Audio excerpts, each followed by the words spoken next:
So I guess this is a panel session about shared responsibility, and I think what we're going to try and do is be highly interactive, not just amongst the panel, but with the audience and with our online contingent as well. So just a reminder, as we go through the question processes with the audience, put your hand up and make sure you got a mic in your hand to announce the question through, so the online audience can be part of the process as well. And we'll do our best to incorporate their questions as they pop up on the monitors.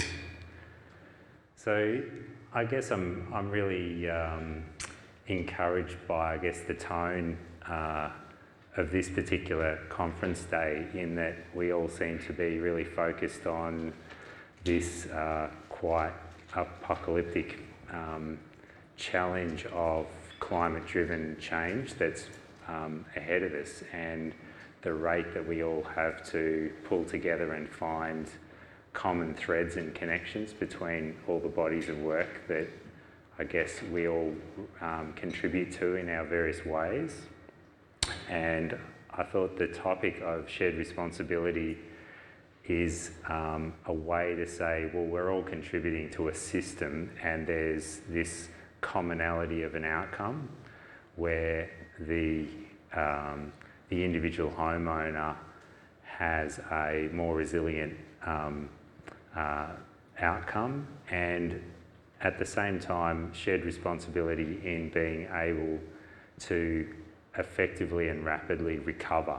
So I think because loss is inevitable to some extent, it's both to achieve a resilience outcome, but it's also, that means we are enabling them to recover quickly. So I think that's the sort of broader scope around it. So I'll probably pass to other panel members, starting with you, Rod, around maybe introduce yourself, where you play in the space, and I guess what shared responsibility means to you. Okay. Yeah, I'm a senior senior principal bushfire consultant with Ecological Australia. I've been in the bushfire industry for 50 years or a bit more, and the first 18 years with New South Wales National Parks and Wildlife Service, then with the RFS for 6 years, and then as a consultant for 6 years, for 30 years. And in that, so I'm getting up there. So in that time, look, I've seen a lot of change and a lot of challenges, and they're obviously accelerating. But you know, the shared responsibility thing from my current role is largely as where the rubber hits the road, I suppose. You know, governments create legislation and policy that's based upon research. We try to interpret that stuff. We try to act it out in the field and get the right outcomes in the field. And look, that's been challenging over the years. I think, you know, I presented in 1983 on a topic about the difficulty in that process, and I think I could present on that topic again now without, unfortunately, seeing a lot of change. So one of the challenges, you know, we see in our space is the pace at which change occurs, and that's difficult for us in implementation. So yeah, look, I guess we see at the coalface people who don't understand the policy and the regulations well. They don't necessarily understand the bushfire risk well, and we get a lot of information from that exposure that we would like to feed in to the system. We get some opportunity to do that. I think most people in roles like mine would like a greater opportunity. I think in recent times there's been an effort to hear our voice more often, but I don't think we're making the progress that we would like to see. Yeah, thanks, Rod. Mal? Yeah, thanks, Justin. Just a bit about me at the outset, I guess. 40 years in the fire service, starting as a volunteer in a bushfire brigade way back when, and then into the Department of Fire and Emergency Services in Western Australia, it was a completely different name then, and of course we've all been through the bureaucratic changes and whatever over the many years. And a year's experience with the Fire and Rescue New South Wales and 4 years with the Rural Fire Service, including managing, that 4 years managing the Blue Mountains district, which was an experience for a West Australian, I've got to say. And of course, retiring last year from DFES after 40 years, well, so I thought. And then FPA Australia said, we've just got this little, we'd like someone in WA to represent our interests. So in a weak moment, I said, yeah, okay, I'll do that. And here I am. So happy to represent a member-based organisation. Maria's already given you the sort of the thumbnail of that.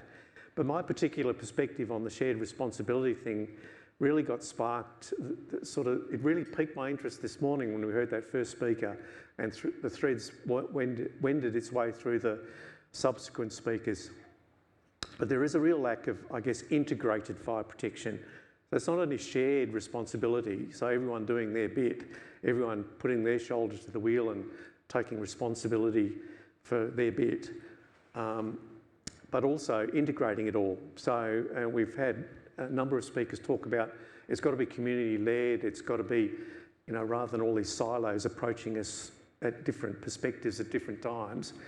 And in recovery after a fire, it is no better example than people, for example, having to fill out, several different forms or whatever. You can just imagine the stresses people are already under after something's happened and having to face that bureaucracy. And I felt great empathy for this morning's speaker. But, that shared responsibility, I'd love to see a place in the future where it's far more integrated so that we have a better view of natural hazard impact on everybody's, well-being and existence in society, and being able to maintain a standard of living and a place to call home and all those things that go with it, and being able to carry that through despite what's thrown at them. I mean, that's rather idealistic, I know, but it'd be, be better if we integrated things a whole lot more. And we've heard about, we're here for about bushfires, but many of the principles that apply to bushfire apply equally to other hazards. And it'd be nice. DFES is, in WA, where I came from, is fortunate in that a lot of, SES fire, both urban and rural and whatever, are largely integrated. So it's not perfect, but it's a closer relationship about tackling the same issue about community resilience and solving the problems together. So that's my take, Justin. Nice work, Mel. Lisa. Hi everyone, I'm Lisa Chu. I am the Supervisor for Development Planning and Policy, which is part of the Built and Natural Environment Directorate for Rural Fire Service. The team that I'm a part of, we develop policy for building on bushfire-prone land and guidance for building on bushfire-prone land, including planning for bushfire protection.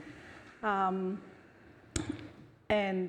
guess I have a background in government, also doing bushfire and environmental with state forests by the Rural Fire Service. In terms of shared responsibility, so we can't do this alone, even as a regulator, developing these policies. And RFS, obviously, we're heavily community-based with, I think, the largest volunteer organisation in Australia. So for us, it is very much about, empowering individuals, empowering our communities to be ready and supported at every level. And we very much want to try and ensure that we're listening to everyone and what we're doing to try and build on, the policies that we generate to make sure that, we do incorporate things. As I said in our talk earlier, we're always looking for the best science and making sure we're trying to do that engagement moving forward so that we have agile and forward-thinking policies Yeah. Me? Yeah, thanks, Kathy. I'm Catherine Ryland. I think many of you probably already know me. When we were asked this morning, you know, who we were, what sector we work in, I think I put my hand up a few times. I'm a town planner by trade, came to Australia and worked at the Rural Fire Service for quite a few years doing development assessment and writing the 2019 version with the team that Lisa now works in of planning for bushfire protection.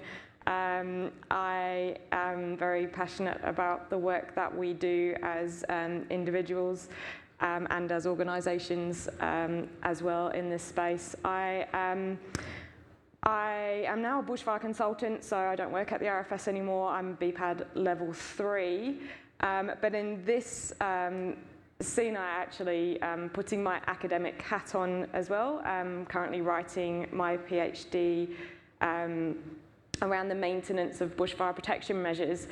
And when I started that process, I'm framing a lot of my research around recommendation 28 of the New South Wales Bushfire Inquiry from 2020, which talks about compliance and maintenance and some of the ways that we might go about improving that space. So I think we all know that especially in New South Wales, but across Australia, we're actually, I think, doing a really good job of improving the resilience of individuals and communities by applying Australian Standard 3959 and by applying the other bushfire protection measures in planning for bushfire protection and our other state guidance documents. And that kind of covers some of the houses in Australia or some of the facilities in Australia. But I think, as we all know, it's certainly not going to cover every house. We have legacy development and it's very difficult to retrospectively apply bushfire protection measures in the current environment. The other thing is that we do a really great job during the development application process. And we do go through the occupancy stage where we sign off those protection measures as well. And then beyond that, we leave the responsibility to the homeowner for the rest of the life of the property, for the homeowner to obviously take the responsibility to uphold the conditions of development consent and effectively maintain all of the measures that we have made them go through, pay for at the development application stage. And my hypothesis, the hypothesis of my research is really that, and I think we all know that a lot of people don't understand what those bushfire protection measures are and don't necessarily continue to apply them. So I've been interviewing agencies and homeowners and doing a lot of research into the literature to work out whether we do have a problem, whether that maintenance gap is a big gap, and if it is, what we can do about it. So what might some of the options be? How do we kind of play to the strengths of human behaviour to actually improve the bushfire protection of communities right across Australia? There you go. So, yeah, thanks for that. Oh, sorry, we've already got a question. We can have questions throughout, so please interject if something does motivate you to. Catherine, that's a very interesting subject you're doing there, a PhD, and really apt, because that is a big gap, I would say, as well as a big opportunity. I can give you a recent person that contacted me, wanted to do a deck, and I said, well, that house looks fairly new, you know. I said, so when the 2009, so I said, with that bushfire requirements, he says, oh, I don't know what. I said, it would be in your DI consent. I can't understand it. So I downloaded the consent. Yes, they had a PZ. It's built about 29. They didn't know. It's only 5 years old, 4 years old, the house. So I'm just going, how come? What can we do? Yeah, so I have been interviewing homeowners and actually found the same thing, that a lot of the people I've interviewed, although I have been interviewing people who have been through the development consent process, they have conditions of consent to apply, and for the most part, people are not aware of even having those conditions of consent, let alone knowing how to apply them. And even though they may have been asked to build to BAL 29, and they sort of understand that it's cost them more money, and some of them actually understand what some of the construction elements are that they've paid for, they don't necessarily kind of connect that with a level of bushfire risk or the fact that it is actually protecting them in some way from a bushfire. It's more a cost expense and actually in some cases a bit of a frustration. So I think this notion of the community sort of at the end of the line, and they're not necessarily picking up the message about what legacy stuff they're handed onto. So I think very easy, point the finger, unenlightened community, they absolutely have to step up. But this is a shared responsibility discussion, and the question would be, what are we missing and not doing up the chain so that the relevant information is cascading down and ending up with an informative environment for those community members to act within? Do they and can they get a complete understanding about the gaps, issues and things they need to pick up and carry themselves? So this is where it's a whole of chain question where I think we all can pick up and lift our games in a whole continuum of how it might trickle down, because the end game is really achieving this impact at the end of the chain. It all comes down to, is this really playing out? Yeah, we had a question. And that leads very nicely to my question, because when I think of shared responsibility, sometimes I think it allows the blame game to occur. And so the question really to the panel is, do we have enough people stepping up and taking accountability, whether it be the homeowner, as you said, or whether it be the person who does the development application, or the policymaker, or the politician? Because, I think we all remember when ScoMo made that comment, "I don't hold the hose." What he was saying is, I'm not accountable, right? And so for me, the question is, do we allow people to blame others because we're sharing responsibility? That's an interesting dimension, Justin. I think, we're specialists in our field, and we are very passionate about, what good looks like and what ought to be done and so forth. But unless you've had the exposure like our first speaker today, and often that, that she was quite fortunate in that the memory was very vivid and very alive. But you don't have to look very far in communities for that memory to fade and to disappear into the distance. Everyone leads very busy lives, and there are many other imperatives in today's society other than the things we're interested in. So, getting another ideal world thing, I guess, would be that much like the built environment we're in today, the things around us work despite us, and that the features that were embedded into a building or a structure or a lot, again, idealistic, work despite us. So we've got to factor in the fact that people aren't, that there is a dimension of society that's just not going to come with the ride. And shared responsibility, of course, as you mentioned, is often, when something bad happens, who can I go and bring me the body? Who can I go and find to solve my problem for me? So, no easy solutions there. So on that chain you're talking about, I think the community end is possibly the most challenging place, but it's also the most important. So I think we need to be adding priority to that, and we somewhat work in a bubble, and we certainly understand all those things, but we have our own focuses. But in the end, how well is it being translated? How well is it being understood? How well is it being implemented? I think that's the litmus test. Yeah, I think there's probably no one so far up the chain that they would be insulated, I think, from that reality. I think it's relevant to imagine the complete downstream implication, how well you connect into the next steps, how clear and transparent the processes you're implementing, whether it's a high-level policy or a land use planning designation decision, what are you putting around that to inform and hand it on to the next person, or have visibility in the community so that you're doing not just what you absolutely need to do, but you are maximising its relevance to all the other steps and the processes that end up impacting a personal circumstance or a community's reality or outcome from an event. Yeah. I think we're all trying to do that.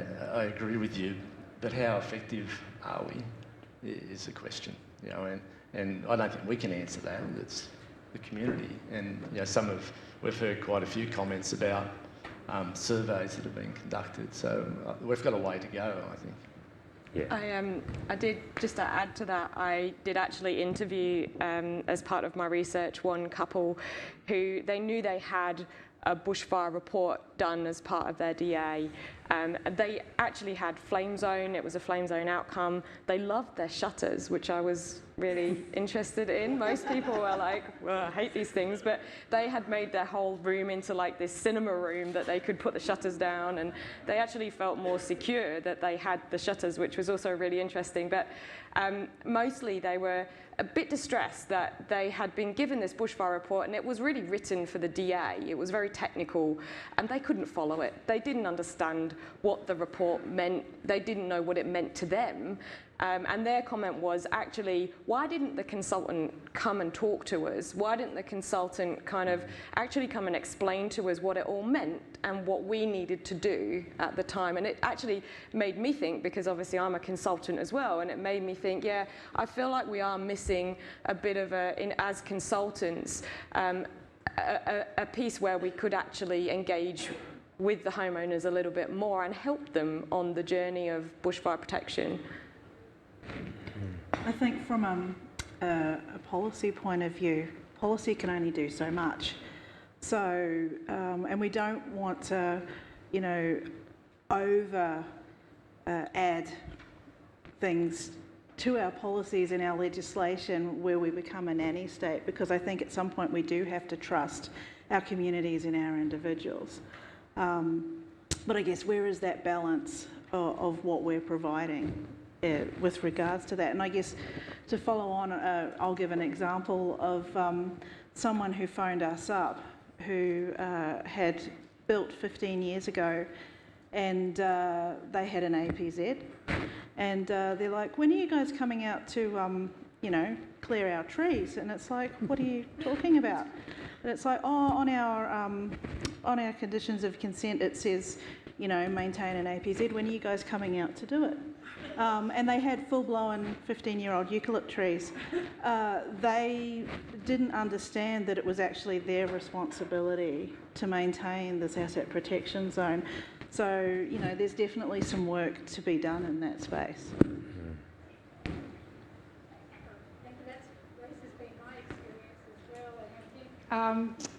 When we work in this field, it's easy to go around, and I can remember working in Sutherland Shire and going around and going, well, look, these houses have all got asset protection zones. Why aren't the landowners maintaining them? And I think we do have to stand in the shoes of the public and understand that, yeah, they're going to have a million other priorities. The first homeowner might have the good fortune of having seen the conditions of consent, but then they sell the house or somebody rents it, and there is not an understanding that there is a problem there. And we do couch things in language, and we have conditions of consent, and I've seen some horrendous ones around subdivisions and asset protection zones that no one can understand in 20 years' time. So there is a huge challenge in getting that message down the chain, but I think it's also a huge design challenge. And what my experience was with asset protection zones is that if they're well maintained and used for other purposes, then great, you've got a chance of that protection happening. But if it's just a bit of bushland that that they have to get out and trim regularly, well, the soccer game or whatever else is going to take priority. So I think there is a huge design element in this as well.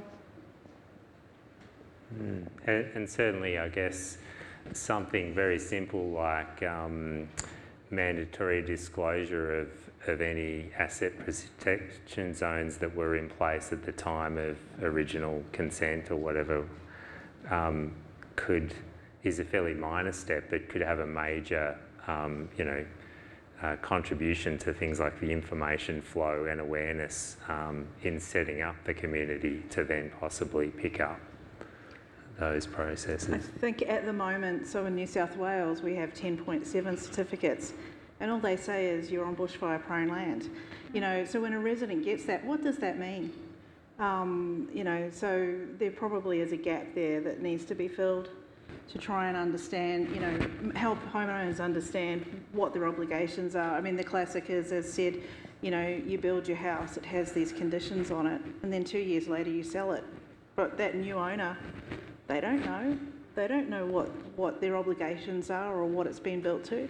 So, yeah, there's definitely a gap there. And Justin, that goes to my point of the integrated approach. I'm really keen on that idea of, so you establish a particular set of conditions at the outset, but then how do you make it enduring? And your point about, making a mandatory disclosure is one element of that. There may be many other elements that you could add to that to make it more enduring. And we talked about strategic bushfire planning. So if you look at the whole system of bushfire risk management, how do the parts integrate and work together, in synergy, so that 2 + 2 does it truly equals 6, and work towards the same end. At the moment, it's dreadfully fragmented. I suspect it is.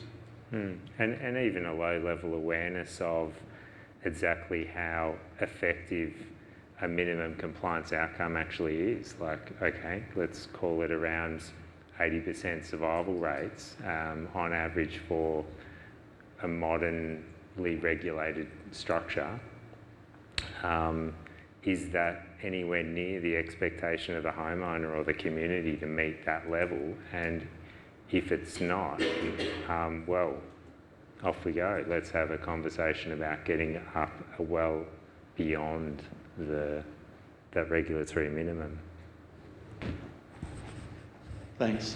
Look, I'd like to take a little bit of maybe a contrarian view, which is there's a fabulous amount of knowledge about bushfire protection, about fire protection, the chain we've had mentioned a number of times. But I step back and look at this, and someone used the words walked in a homeowner's footsteps. And for me, it's not so much about the chain. I think there are two key channels here. One is the people who are very high risk and who need specialist communication. And the second one is a broader community campaign that needs to go down there. So you look at the examples in the health space. The bowel cancer over 50, breast cancer, skin cancer is a great one. Slip, slop, slap.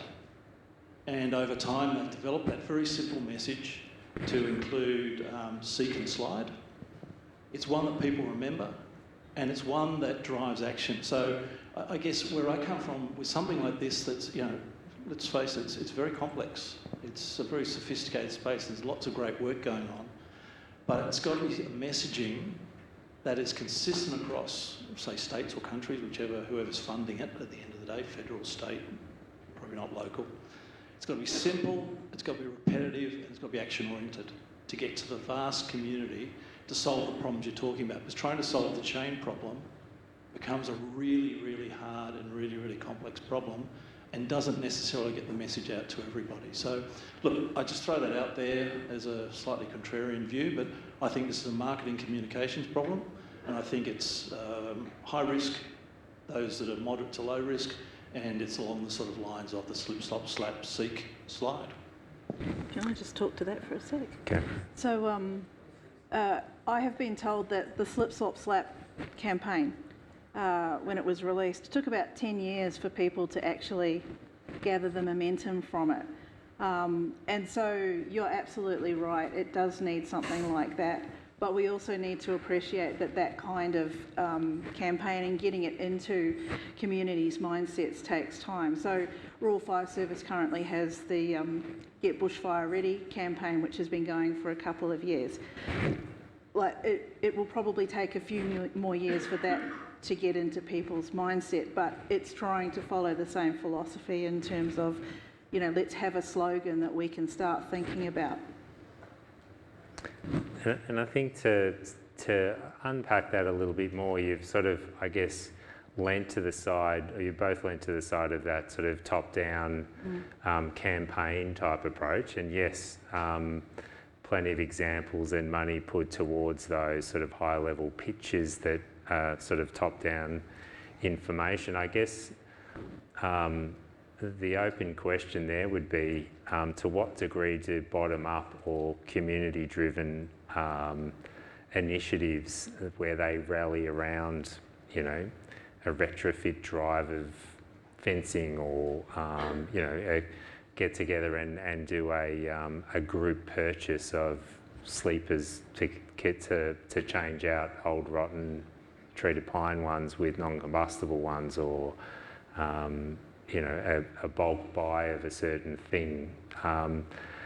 So that sort of, how does community cohesion, how does that work in two directions? Because I think you can affect a lot of change, but you have to think of all the possible ways of getting those simple incremental improvements. Justin, Duncan Scott Lawson, DMC. Interesting hearing the comments coming from the room, and it's all about this prescriptive, directive, I'll point the finger and community, you do that. It doesn't work, okay? There is one common word that's been spoken continuously out the presentation, and Justin, you've touched on it, and Rod, you have as well. It's the word community.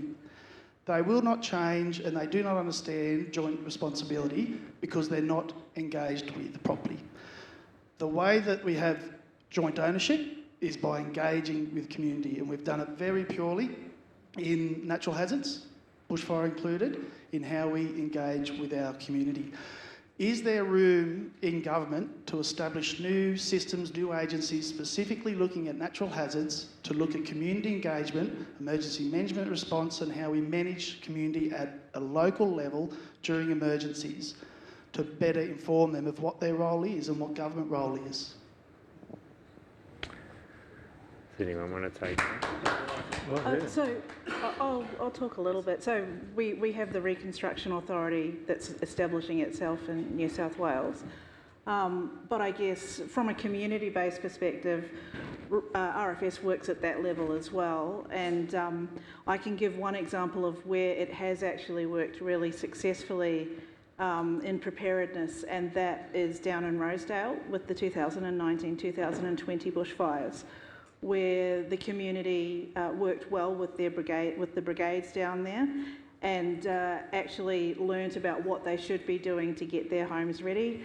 Then when the fires did come, they had already been talking, they'd already been working together, they were clearing out underneath each other's decks, they were clearing out the gutters for everyone. When they were asked to evacuate, they made sure that everyone was ready to evacuate and get out, because they had done that work with RFS preemptively to try and achieve that. They had a pretty, you know, as successful as you can be when a bushfire hits you outcome from that. So it can be achieved, but everyone can always work harder and work better to make this a more common goal. Duncan, I agree.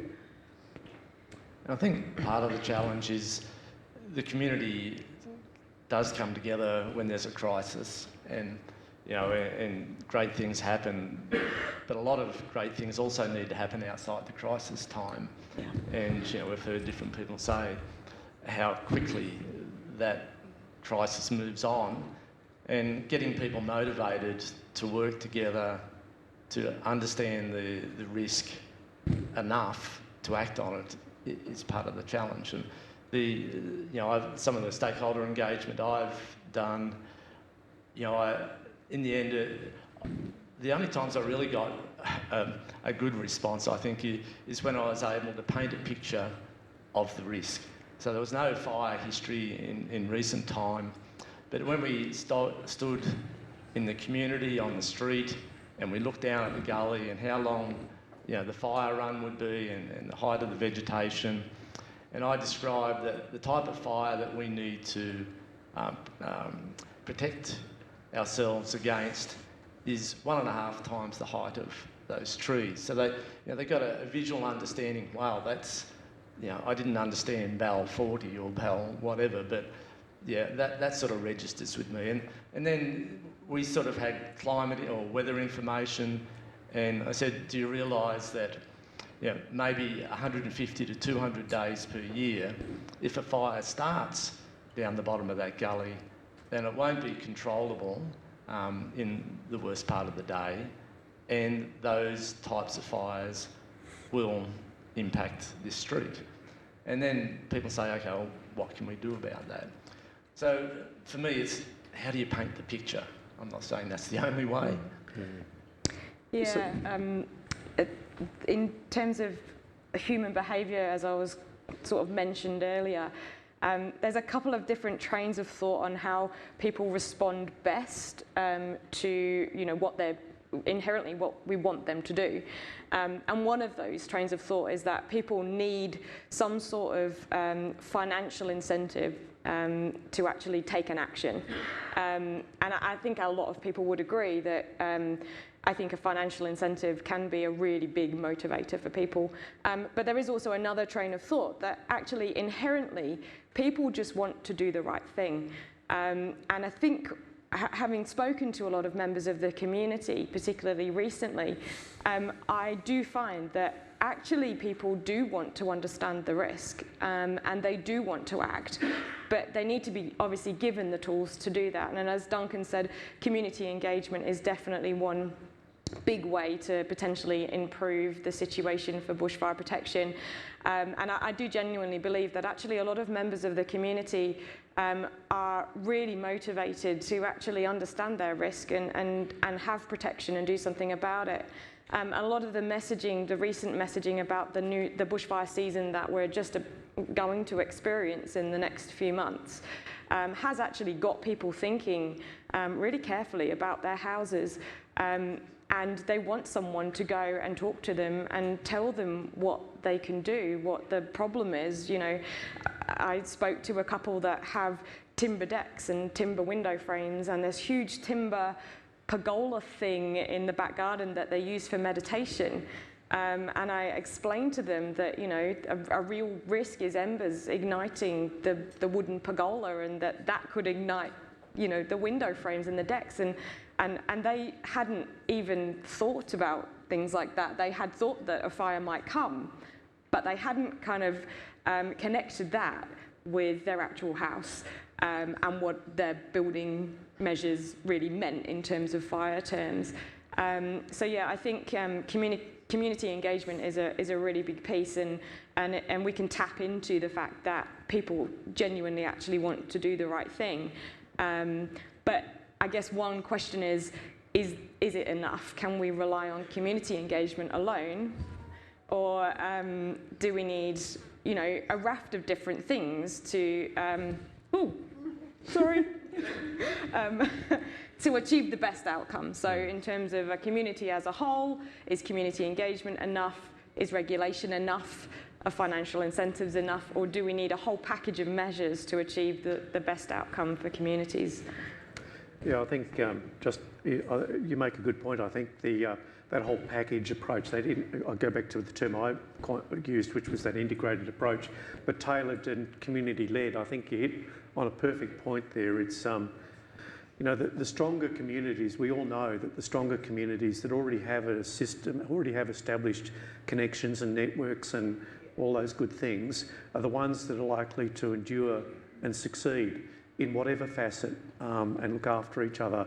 And if you add those other tools and the mechanisms that they can then leverage locally, or we can integrate it and leverage it locally, you're going to really succeed.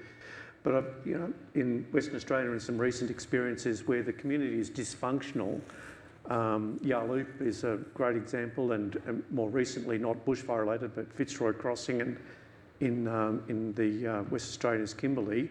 I mean, had that be the hazard is irrelevant, but in Fitzroy Crossing, completely dysfunctional community, and it took a serious natural hazard to then surface the dysfunction that already existed, and it just exploded into pieces.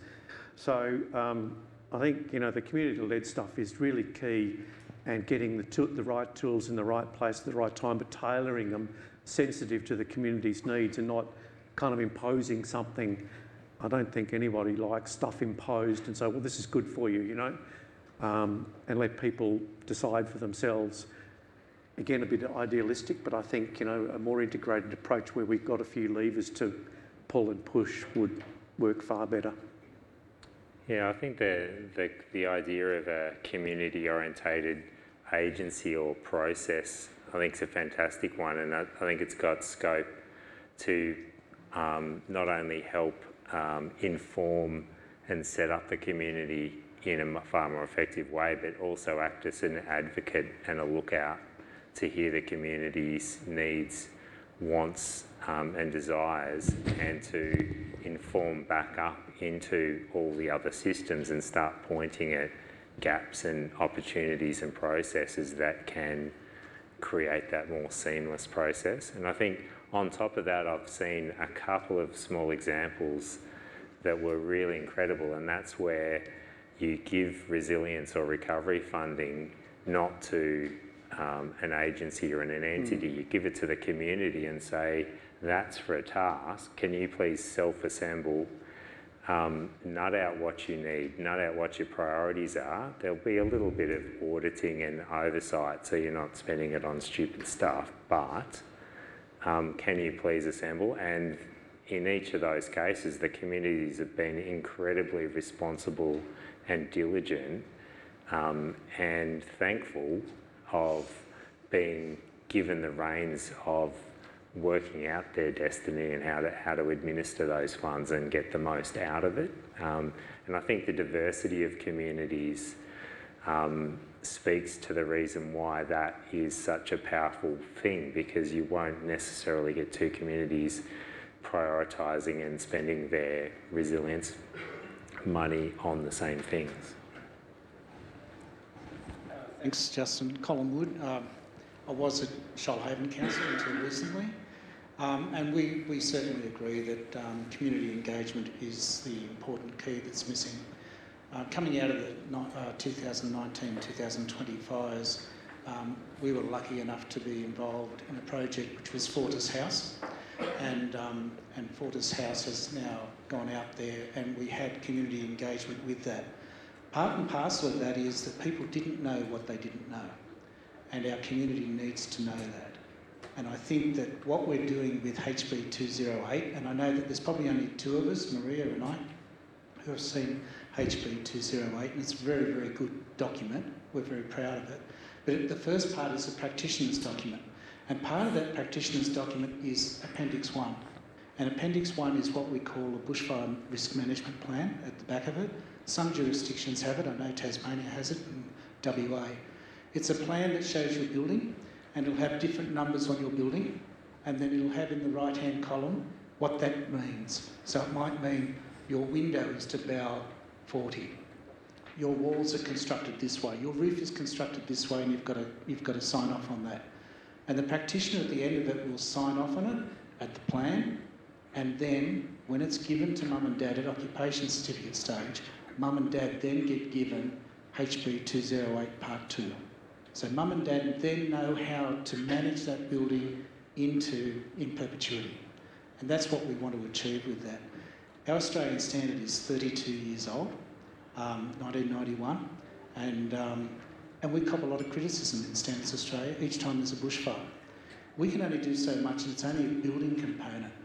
But where this is going to take it, it's going to take it to not only building, but maintenance, looking at landscaping, looking at what you can do in and around your home.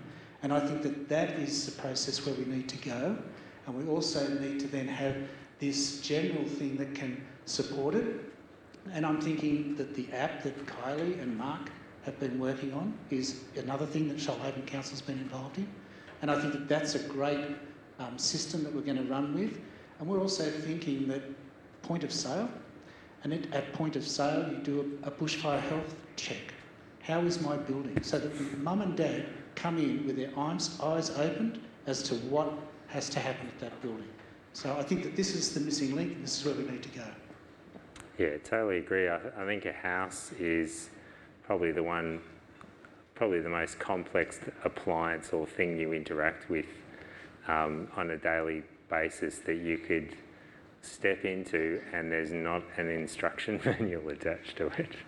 So it's fantastic to see us finally getting to the point where there is the semblance of an instruction and user guide and additional information links that could take us to the next step. So yeah, long time coming, but fantastic to see. Got a question here. I'll get a question online. If you could read it. I'm going to have to put my glasses on for that one.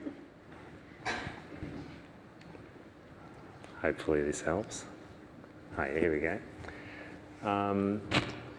I love educating my clients. However, how do you approach a minimal risk to a customer whose bell is triggered as Bell FZ, but only because it relates to a low threat hazard strip of riparian vegetation next to a river and cannot be excluded without negativity and frustration? Sounds like a good personal circumstance. Look, these situations are quite common. The lower risk situations often create most controversy. For practitioners, for bushfire consultants. Look, my approach in the past has been,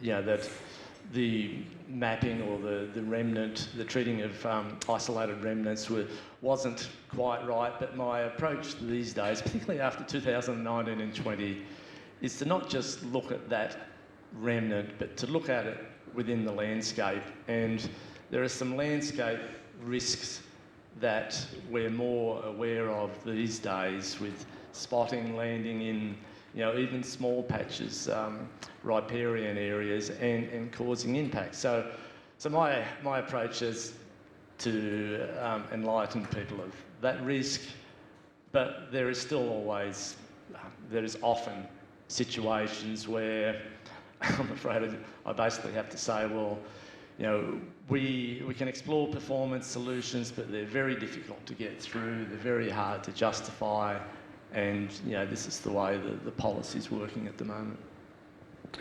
I think the sentiment in the end there around negativity and frustration, I think that hits on the concept of where trust and confidence play in a shared responsibility model. And I guess things like, keep it simple, make it really definitive is in some cases at the cost of, but that doesn't pass the pub test, or it doesn't feel right, it looks like I'm grossly oversubscribed, which is maybe not the case, or maybe is the case here, but the question is, it's left with a sentiment that it's not right and they're not being dealt a fair hand in a process. So stepping up and embracing what you've copped as a legacy has this whole trust and confidence, I think, issue imbued in it. And I guess more clarity, more options, more information can obviously help from the top down, but and also, I guess, from the community up, conversations within the community about whether that really is unfair or not should be, a streetscape conversation or a community conversation to get some real consensus and understanding. I've got a question about sustained motivation to action and make change. And it's a bit of a complex question, but I'll try and just keep it simple. Which entity or entities do you feel or perceive to be in the best position to motivate Firstly, insurers to acknowledge improved resilience, which we spoke about with the app here, and granting concessions therefore to reduce insurance policies. Secondly, homeowners, or the community we're talking about, to improve the resilience of their dwellings. And then with that, how do you then do that? How do you get the entities to be in a position to do the motivating? Yeah, I'll tackle part of that. I think it's kind of very broad-ranging, I know, your question, but, you know, insurance industry price risk essentially, and at the moment is probably not as nuanced. Well, we know it's not as nuanced as it could be. So the risk and therefore the cost, the price is spread among many punters. And of course then people suffer because they may not be faced with that particular risk, but they pay the price of, you know, the need to raise enough money. So I don't know. Again, it's a more, you know, so you could improve the risk knowledge of the industry and of the people in it, and transparency of it. So it's completely and utterly transparent. People understand in a more nuanced way the risk they face, and thus the industry, you know, there's no mystery, and therefore pricing could be more accurately placed. I think that's as far as I go on that question. There was other bits to it on. Oh, the first one was the insurers, the second one was how you motivate the homeowners by virtue of them having to pay less if they've improved the resilience. I can talk to that if you want. From some of the interviews I've been doing, one of the questions has been around, so there are a few different measures that we can take to improve resilience and improve the bushfire protection, the maintenance of bushfire protection. And I've been asking people which their preferred measure would be, and one of those measures is insurance premium reductions. If they were obviously to take certain actions around their home to improve their resilience, that they would benefit from a reduction in their insurance premiums. Other options obviously do include community engagement, financial incentives like subsidies for taking actions, or regulation. Would they actually respond best if someone told them you have to do this and they were penalised for not doing it? So I've asked them, you know, what their preferred measure is, and actually the insurance premium reduction does come out top. And mostly because obviously it's an ongoing financial incentive. So year on year, people are interested in having a reduction in their ongoing insurance costs. So yeah, it would definitely be a big motivator, I think, to people if the insurance companies were involved and there was some financial benefit in actually improving resilience around the home. Sorry to monopolise. What entity or entities should take responsibility for making the transparency that you were talking about more prevalent and putting in regulation or whatever else? Is it government? Is it who would be the one to get the process happening? Well, I think there's definitely a space for multiple different agencies to actually take some sort of a lead in the space. Obviously, insurance companies or the Insurance Council is one, and there could be some major improvements. There is a regulation space. Is there a space for government to step in? And maybe Lisa would want to talk to that a little bit, how big that regulation piece might be and the compliance piece and all the challenges around that. Is there a space for government in financial incentives as well? So, but obviously most of the options available to us do come with challenges, and it's really weighing up the effectiveness of each of the options and the benefit that can be achieved from each of them as well to I guess, achieve an optimal solution. So I'll come back to recommendation 27, where you would have seen we had quite a bit of stakeholder engagement, and we did actually engage with the insurance industry to talk about this topic and whether there was an opportunity to incentivise for people who built to the appropriate bowels, who maintained their bushfire protection measures, or who, when they were upgrading a part of their existing home, actually went above and beyond in terms of upgrading their home to what their appropriate BALs should be. The insurance industry was really keen on the idea, but when we wanted to flesh it out a little bit more, it was non-committal. So I think there's maybe a bit of fear there at the moment, but I'm optimistic that we can keep ploughing away to see if we can actually continue to try and move along that pathway, because it's the right thing, it's the sensible thing to do, to actually encourage the individual to want to improve their protection, and it is that financial incentive that's probably going to be the way to go. And it's a nice shift, because we used to hear, RFS, you'll just come and save us, so you don't need to do anything. But we do need to encourage people to help themselves, and I think we all have a role to play in terms of various government departments in trying to encourage industry to help support that, to try and build that resilience across communities and through individuals. I'd probably add to that to some extent and say, well, it's kind of the answer to that is all of the above. Like, everyone has a role to play in that process. I think if you put your insurance hat on, they've got policyholders that span many states. They're working with the complexities of how states do everything differently and have their own data sets, and they're struggling with nationally uniform data sets that aren't as good as a particular state's one. They've had a history of being quite tight with their data and how they come up with a rating, but they're definitely seeing the opportunity to play a far more open hand in that process, given that their biggest risk currently is seeing vast parts of Australia that are uninsurable.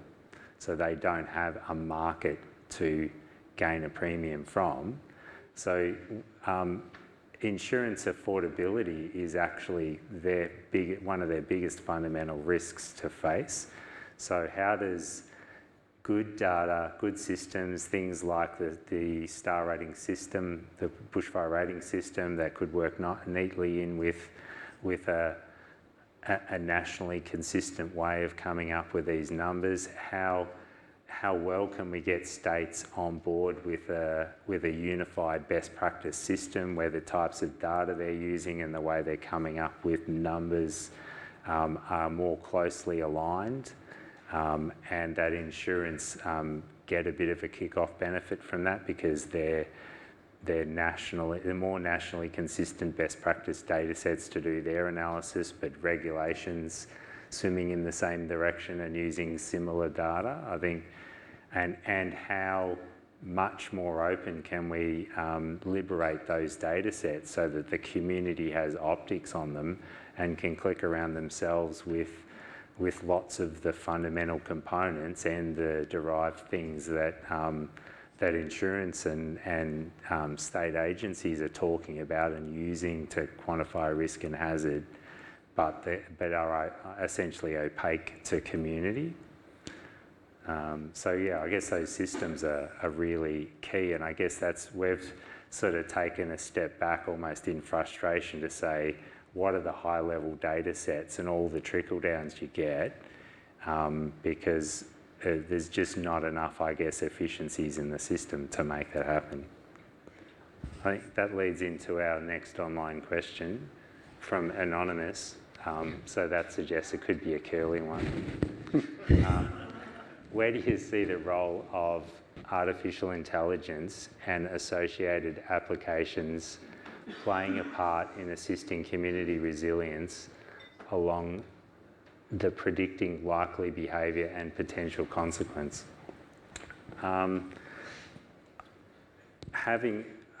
Working closely with the data sets and the ways you derive what likely behaviour and consequence is, there's people using AI and there's people using evidence-based physical principles to come up with the severity potential. One is a black box system, and the other one is one that you could unpack and make quite adaptable because you know everything you put inside the box, and that you can spear off other things. As soon as you go through an AI machine learning environment, you more or less have to have a sense of trust that it's trained enough and it's not making stupid assumptions outside the bounding box that you've given it. And from that perspective, I would be quite cautious of an AI machine learning based outcome that wasn't heavily validated after it anyway, and I would certainly be more in the camp that an evidence-based, physically based principle where your hazard has units attached to it. Hazard is a fire line intensity that can get within X distance of a structure, which gives you the opportunity to model whether the flames could reach it, or you could calculate radiation exposure. You could take it in many different ways. You could use it in a detailed performance-based environment. As soon as it goes through AI, what do you do? You've kind of, I guess, cut off a lot of flexibility and opportunity to then do a lot more other things with it. That being said, there's really complex socio and technical problems that you can't really parameterize physically, and in those more sort of abstract things, asking AI to come up with ideas or processes can have benefits, but that's all in the future to see. They're getting smarter all the time, and I think the current AIs are currently a lot smarter than me. I would tend to agree with you, Justin, in terms of the training of an AI, and I'm just looking at the example of New South Wales. We have such diverse terrains and communities and vegetation types and behaviours that I don't think we're there yet with an AI to be able to actually do that, and the training that would be required for it would be quite extensive at this point in time. But then, yes, there is the human factors on top, and how do we incorporate that in as well? So, yeah, I don't think we're at that black box phase yet. As someone who's probably still struggling with LinkedIn, I was scared of AI, but I'm no longer. I said it's a great opportunity. I have the depth of understanding, and only beginning to understand what the new quantum shift will be. But if we embrace it as an opportunity, it could ease out, crunch lots of, I don't know, it could do stuff that we simply don't have the time or effort to do or something. But, I'm sure, given the rigour associated with validation and a few other, governance stuff around it, that it could provide some huge opportunities in the future, particularly with the complexity of the data that involved, perhaps. I have to admit, I did type in what does shared responsibility for bushfire adaptation look like into ChatGPT yesterday, and got a pretty good answer out of it. Oh, good, yeah. Well, there you go. Did your name come up?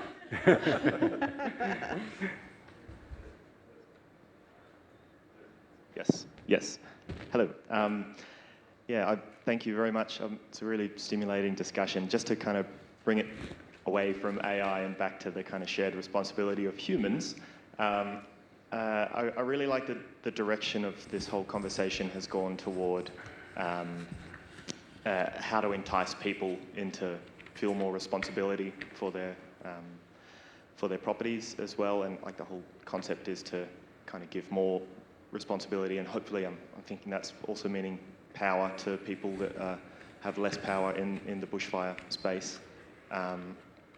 But something that troubles me is that a lot of it seems to be leaning very heavily on financial incentives to want to take responsibility. And I feel like renters, for example, very significant proportion of the community will not have those financial incentives. So how do you give power and responsibility to all of those people living in very fire-prone areas who don't have the capital basically to insure their lives, which are in these houses that are on loan to them?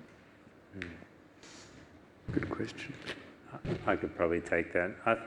I think it's empowering them to give them ideas of what they actually can do. And I think the vast majority of things that they can do fall well outside of a financially orientated or incentivised process.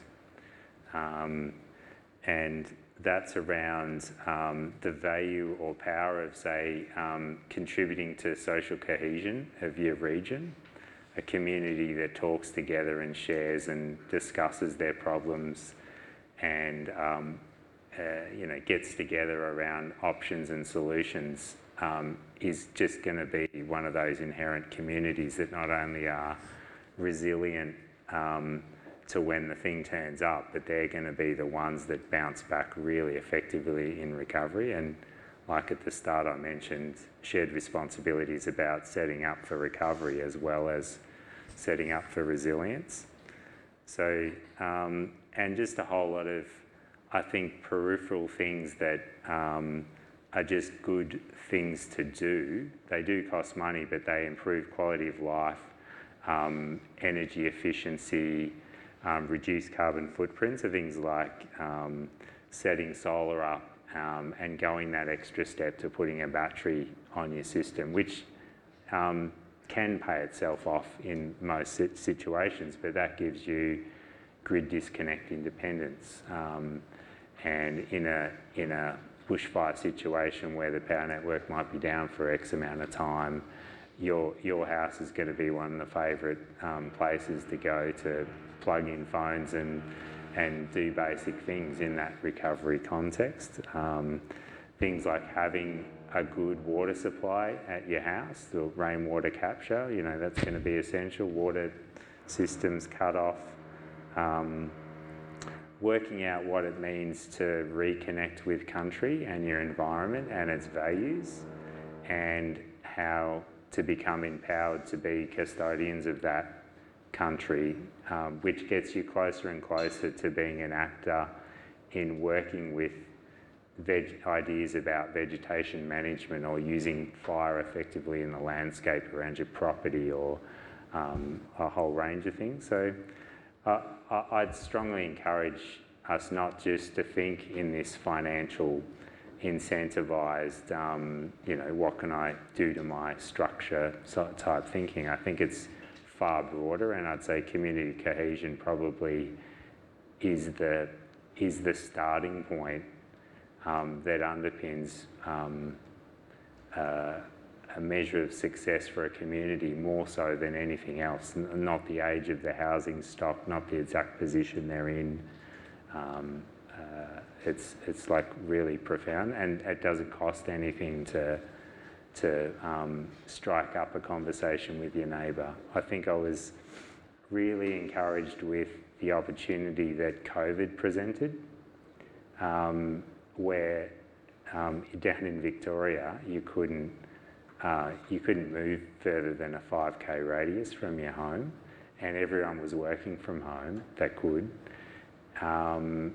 And I reconnected with my whole street, and that had probably a really profound impact on our street's ongoing resilience, because we're having far more conversations about cool things to do together and banding together around possible ways forward. Good afternoon. Talking about shared responsibility in combination with other elements such as climate change and shifting seasons, etc., is it time to start having a different conversation about bushfire protection, asset protection zones just been limited to mapped bushfire-prone areas or areas with bushfire overlays, whatever jurisdiction you're working, and start looking at the whole of the continent being bushfire-prone land, and start having a look at the conversation about everyone contributing to asset protection zones, no matter whether you're in a bushfire-prone area or not, because the discussion's been about how do we get the message out, but we're talking about a percentage of the population of the country which is actually affected by bushfire-prone lands. But if we try to have it at a more holistic national scale where we all contribute to the management of bushfire, maybe that's a different approach and might get a better uptake rather than just trying to focus on a particular target audience. Yeah, I mean, there's definitely there are different ways to skin a cat, of course, and obviously the way we operate at the moment, and we're very much embedded in, is we have a bushfire-prone land map, and it's a trigger for the development application process, and then we do a BAL assessment, and we apply a BAL level. There is definitely, I think there is merit in potentially having a minimum standard across the state, maybe just a starting point, whether that is, and then we've got to kind of take into account, again, the legacy risk as well. So we're currently talking about properties that go through a development application process. Perhaps there is merit in having a minimum BAL 12.5, and no house is actually lower than that goes through a development application process, regardless of where it sits in the landscape. We know embers can travel for kilometres. There is potentially merit in that. And then possibly there is some opportunity, I don't know, to introduce, I think someone maybe mentioned it earlier, some sort of regulation that then also impacts people who don't go through the development application process and have older housing stock, and that we could have a regulation where every property has to be ember protected. There's definitely merit in those kind of options, and again, challenges. There's a cost challenge. Who pays for that? Does the homeowner pay for that? Does the government pay for that? Is there a benefit in an insurance premium reduction if that happens across the whole state or across the whole country? So yeah, I mean, I don't know what everyone else thinks. It's an idea. Yeah, I think that notion that we are living on an inherently fire-prone continent is quite profound, because we're not necessarily going to be at home that's either bushfire-prone or not at the time. We could be on holiday on the roads.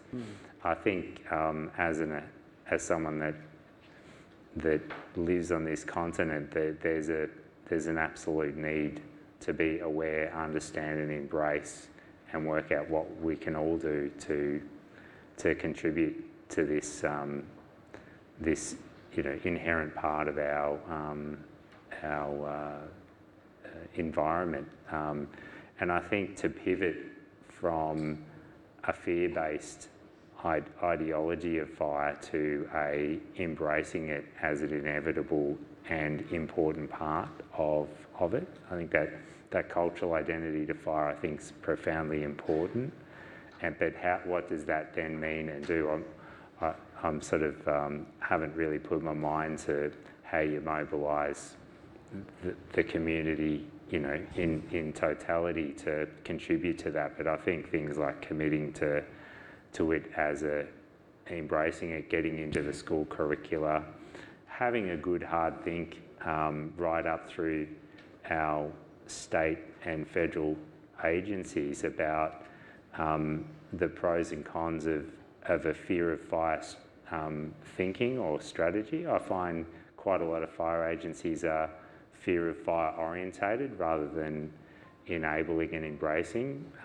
It's kind of an old legacy sort of thinking, and I think our legal systems are quite fear of fire orientated as well. How do we set Australia on a bit more of a course towards embracing, understanding, adapting type of thinking? I can see a question down there, which is...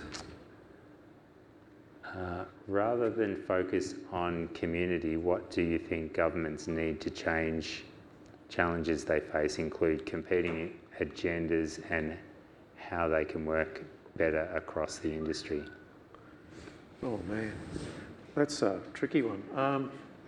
I think, yeah, I could probably tackle that. I think having sort of been at the interface of trying to do science-informed policy, the poor people at the policy end have a huge open-ended task that they face every time they try and whip up a new policy. It feels challenging. So the first thing you do is put up barriers to try and narrow the challenge or the complexity of what you're trying to do with your policy. And one of the first things that turns off is trying to work out what its ultimate impact might be as, what does this mean to the battler on the other end of the policy? They sort of retract back from that almost automatically. So I would say, one of the big things was when you're pulling something like this together, you need to think about this whole shared responsibility model and what it could mean or trickle down. I mean, public policy is a vexed area in any field, and in ours, it really highlights some of the fragmentation that exists, and also the timelines at which policy makers and people that resource ultimate policies, the decision makers in that process, their particular horizons and their particular motives. So in the post-disaster phase, of a few months, you get a flurry of activity and money and whatever, but it soon fades. And then you've got the horizon of the political horizon of 3 or 4 years, which rarely extends beyond that. So that's a challenge that people like you and we face. We know what good looks like, largely. We've got variations, but working through that system and making it as simple as possible to the punters that don't understand what we're on about, and digestible, and then implementatable, if that's a word. It's a constant battle. The reality is we're never going to please everyone with the policies that we put out. So it's about trying to get something that's going to be pragmatic and sensible, to be able to cover as much of what we need to achieve as possible. So it is a real challenge, because we have so many differing opinions on where certain policies should fall, should lay, what they should include, how prescriptive they should be. That's a real challenge. And, at our level, we've got government to deal with, we've got local government, we've got industry, but we are trying to think about ultimately what's going to happen to that community from the policy that we write. How is that individual going to be impacted? So it's not easy. So our time's more or less up, so I think I'm going to wrap it up and call it a session. But sure. Is this on? Yeah. So I live in the US, and they've got some really interesting community engagement programs. Under the National Fire Protection Association, they've got a program called Firewise. There's 2,000 communities that are signed up to that program now. That can range from 20 homes to 200 or more. They cover, I think it's about 1.5 million homes are under a Firewise community program now. They have guidelines, which is pretty basic. It's like DIY things you can do on the weekend, from cleaning gutters, moving your wood pile, to screening your vents, etc. And if you can't do it, your next door neighbour or whoever will come over and help you do that stuff. In order to comply with their guidelines, you need to do X amount of hours per year to be reaccredited. And so these guys, we sell, I call it Wildfire Defence Mesh over there, and they come to us because they're trying to figure out what's the next best thing they can do to their home. And so we have all these community programs with them where they buy X amount of rolls from us, they'll cut it, and for about $100 a home, they get 8 bits of mesh to cover their gable vents and foundation vents, etc. So they've really engaged that way, and that's just come from the NFP top down. Yeah, so that's a beautiful example where a sort of a national system of information, it's coordinated, it's trusted, there's a degree of vetting of the quality of information that ends up in a site like that, and both the individual and the community both connect with that. So community comes in and uses it as a guide, and the individuals can connect in either directly or via the community to really have an understanding. And I think, to my understanding, that Firewise advice provides a lot of information around where regulation gets you and where these extra steps get you as well. So it's around that best practice idea. So I can see quite a lot of pieces coming together, like the rating app and whatnot, that can all form that umbrella equivalent to Firewise, and give us hope that we can work towards a far more sort of motivated and engaged community. Thank you all for your being a great audience.